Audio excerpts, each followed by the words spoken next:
নমস্কার, আমি আশালতা। আজকে আমি আপনাদের ছোট আলু দিয়ে আলুর ঘি রোস্ট করে দেখাবো। পটেটো ঘি রোস্ট যেটা বলে সেটা আমি করে দেখাবো। খুব সহজ বানানো। তো চলুন দেখে নেওয়া যাক এই পটেটো ঘি রোস্ট কিভাবে বানাতে হবে। এই রেসিপিটা দুর্দান্ত খেতে লাগে, ভাত, রুটি, লুচি, পরোটার সাথে অসাধারণ খেতে লাগে। তো এবার আমি এখানে একটা কড়াই গরম করে নিয়েছি। এবারে দিয়ে দিচ্ছি, এখানে ঘি দিয়ে দিচ্ছি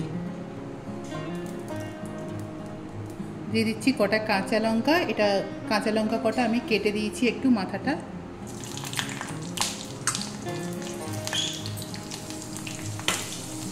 এবারে আলুটা দিয়ে দেবো।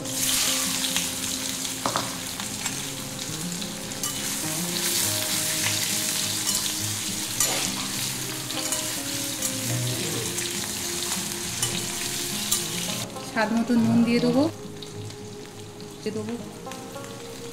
আর দিয়ে দেবো গোলমরিচের পরিমাণটা একটু বেশি দেব। ব্যাস, আর কোনো মশলা নয়,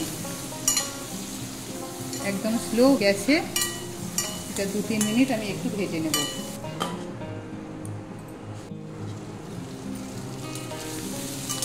এটা 2-3 মিনিট আমি ভেজে নিয়েছি। এবার এটা নামিয়ে নেব।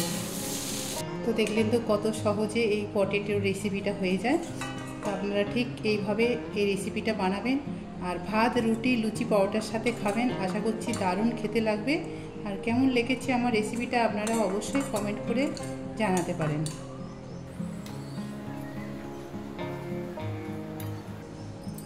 আমার এই রেসিপিটা যদি আপনাদের ভালো লাগে তাহলে লাইক করবেন, শেয়ার করবেন, সাবস্ক্রাইব করবেন আর আমার বেল আইকনে ক্লিক করবেন। তাহলে নতুন নতুন ভিডিওর সাথে আপনারা আপডেট থাকতে পারবেন।